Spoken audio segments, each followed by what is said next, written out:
The Premier of Manitoba and our conversation with Wab Kinew is our podcast today on This is Manitoba. I'm Marcy Marcusa, making sense of what is happening in your life in our province in 20 minutes or less. That's our promise. And so today we have a conversation with the leader that was elected to make changes in healthcare. And of course, this week we are talking about a critical incident in healthcare. A lot of you might be thinking, how did it happen again? So we're talking once again today to set up our conversation with Premier Wab Kinew about the death of a middle-aged man on January 7th in the Emergency Department at Health Sciences Centre. We do not yet know the man's name, but most of you do know Brian Sinclair's name. He also died in the HSCER in 2008. He waited 34 hours. His death led to changes in intake and monitoring of patients, for example. Now, those changes were supposed to prevent similar incidents. And yet here we are. So there have been at least 4 deaths of people waiting in a Winnipeg emergency department in 2 years. In the case of January 7th, the man arrived by ambulance. He was assessed as low acuity. He waited 8 hours and staff noticed his condition had worsened. They rushed him to a resuscitation bed, but they say by then he had no pulse and he was dead. The health minister said his death will be investigated as a critical incident. And this all sets up our interview with Premier Wab Kinew. First, this is terrible, and the person who passed away deserved better. When you go to hospital, it's to become well. We all want to see people healed when they go to an emergency room and to come out the other side of it, not only alive, but in a better condition than when they got there. So clearly this was a failure. And for this person, I don't know personal details about them, but for the people that they knew and loved, for their family members, I want to offer my sincere condolences on behalf of the province of Manitoba. And for people from all walks of life who are looking at this and, shaking their heads and saying, like, to the question that you asked at the start, how does this happen? We're going to get the answers and we'll take action to fix this situation. You heard Heather's headlines likely there. There are some that don't believe that in the investigation, which I know will be forthcoming here, and we'll get the details.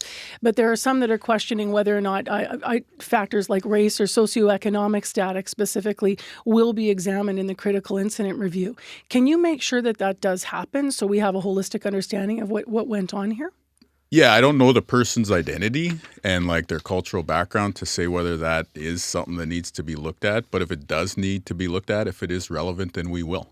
One could argue that it's the point of a critical incident report is to learn from the mistake. That's the whole purpose behind the critical incident process being put into place, is when there are mistakes in the delivery of healthcare, let's take a careful, truthful look at the situation and figure out what went wrong. So in this incident, I personally don't know the person's cultural background or whether any other factors beyond just what you've described in the introduction there are relevant.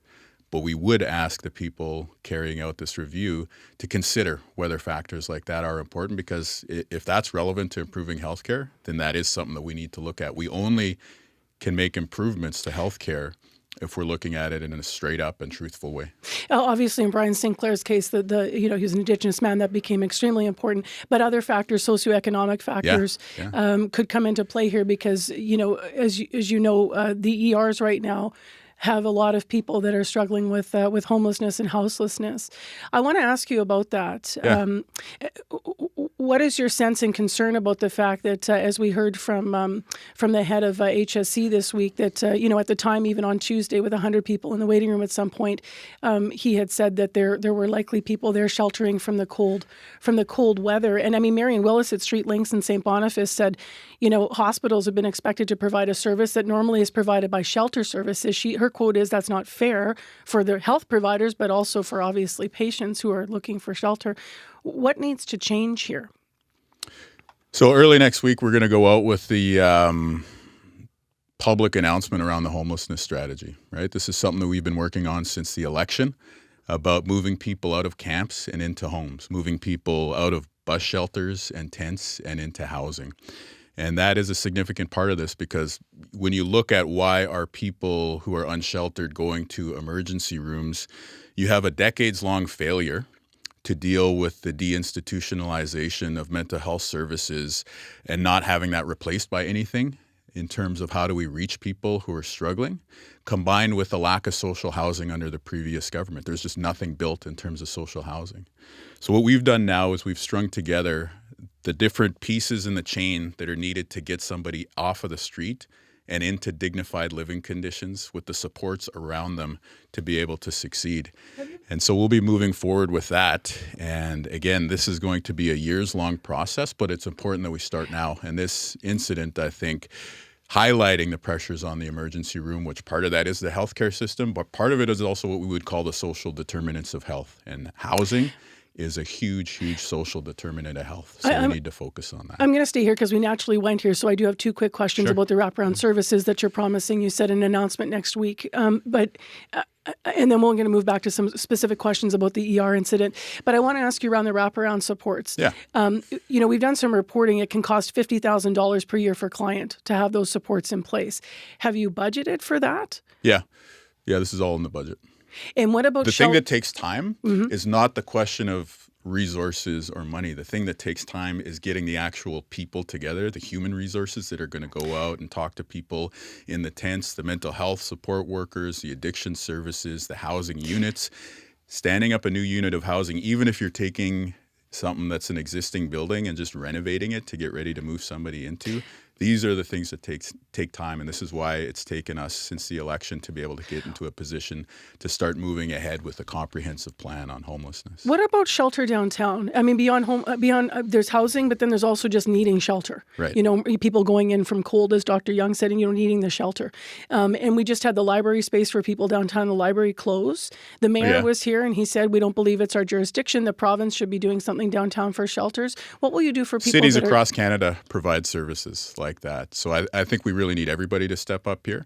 But what we're doing as a province, we're building housing, and we're going to ensure that there's a wraparound services so that once people move into housing, they can actually be successful there. Hang on, though. Are you going to fill that gap that they left? Because it sounds like you just said that's a civic responsibility. We are doing a huge amount of heavy lifting when it comes to social services and when it comes to ensuring that we have housing stock in place. We've stepped up time and time again to ensure that we have outreach supports, that we have other supports for people. So if you're not adding shelter downtown, how do you feel about the city closing the library? We are funding shelter downtown. Okay. Is there anything new coming on that front, though? Or do you you'll see a significant announcement next week, including a quarterback for this homelessness strategy. Okay. How do you feel about the city shutting that space, just as the last question? Well, the city's making a lot of decisions, and I think they'll be held accountable for the decisions that they made by the people of Winnipeg. I realize we're awaiting an investigation. There are details about what happened in the ER on Tuesday that we don't know, as you've said, Premier. But I want to remind people of some recommendations that came from Brian Sinclair's death. Sure. So one of them was that emergency room staff must communicate directly with each person in the waiting room at least once every 4 hours, and that staff should be rotated between triage and reassessment areas of the emergency department every 4 hours to ensure that better communication.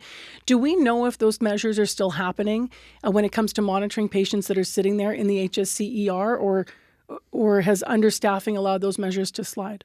Well, I think everybody who goes to work in an emergency room is looking to uphold those standards, and they're looking to deliver the best quality care. But part of the reason why the health minister has asked for a review here and why we're going to be looking very carefully at what that review turns up is we need precisely the question that you're posing to be answered. Is that standard that everybody involved is aiming for, is that being met? And if not, why? Does it have to do with resources? I can tell you that there's a huge amount of resources being invested in the healthcare system, significantly more than ever before. But are they being deployed in the right way? Do the health human resources match the need in this particular setting? Like, are the nurses, are the healthcare professionals, the physicians, the people working in support roles, are they properly equipped, and are they with the right staffing ratios to be able to deliver the care that they want to deliver? Don't we already know that the answer is no, though, with respect? I mean, doctors are coming out, posting out on almost like a weekly, bi-weekly basis on social media about exactly their firsthand experience in ERs. There's Manitobans that have told CBC they don't want to go to ERs. They don't trust they'll get the care they need. We had a man on this week that said it was like a war zone around him. He left without seeing a doctor. He said he'd rather die at home.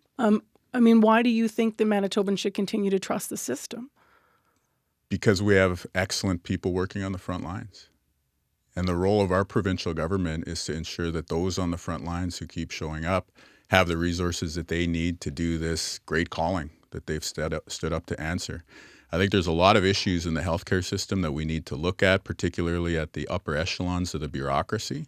But I have full confidence in the people on the front lines. And when I hear stories from people who show up as patients and are feeling discouraged and are feeling stressed out or feeling frustrated, my heart really goes out to them. But then when we get to the question of solutions, how do we fix these things? The answer is the people on the front lines. It's investing in more healthcare workers to be able to serve you, the patient. But we can't train a nurse overnight. We can't recruit a nurse overnight. What we can do is marshal a significant amount of public resources year after year to hire more nurses, to train more physicians, to recruit more support workers into the healthcare system. So this is what we're doing.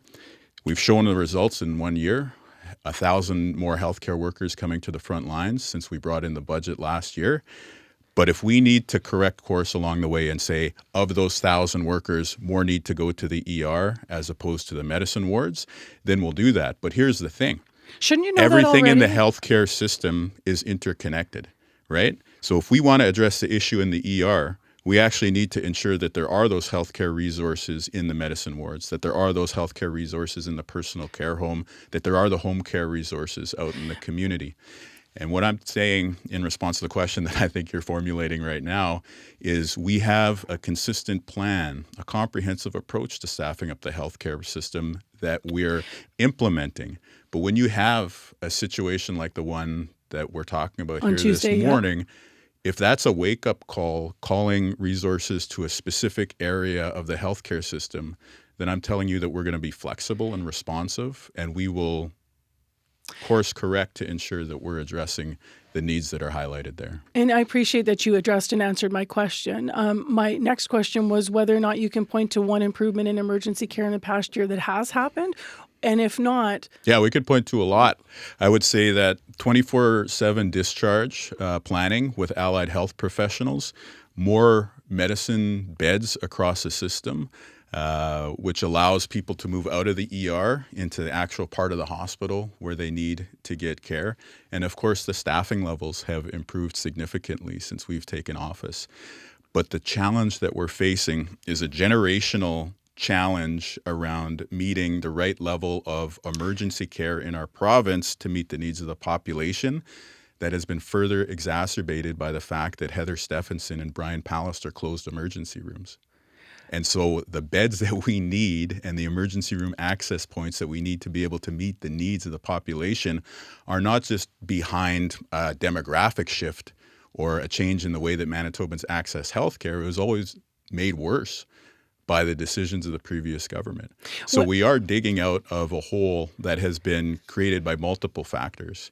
And when you see a situation like this, which is very, very heart-wrenching and very, very challenging, we're going to look at it in a clear-eyed way. And we're going to say, what do we need to do in terms of the structure and the delivery of healthcare resources in the system? What do we need to do out in the community in terms of the social determinants of health? And what do we need to do on homelessness? What do you say to Manitobans? It's all connected. What do you say to Manitobans who are mad at you?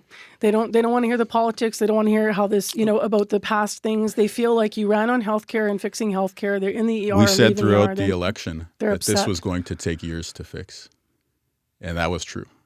That was not a talking point. And now that someone has died, this is going to continue to take years to fix.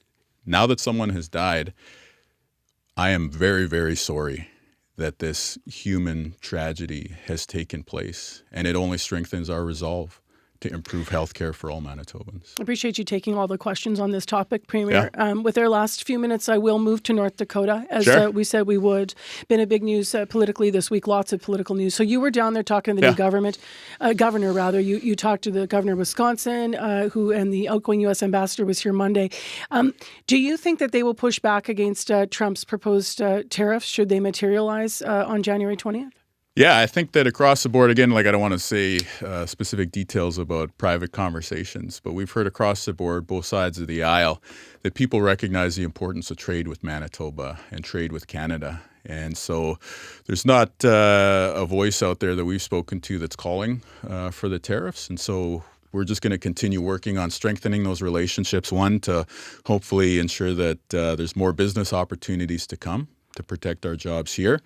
We're getting ready. We're taking the tariff threats seriously.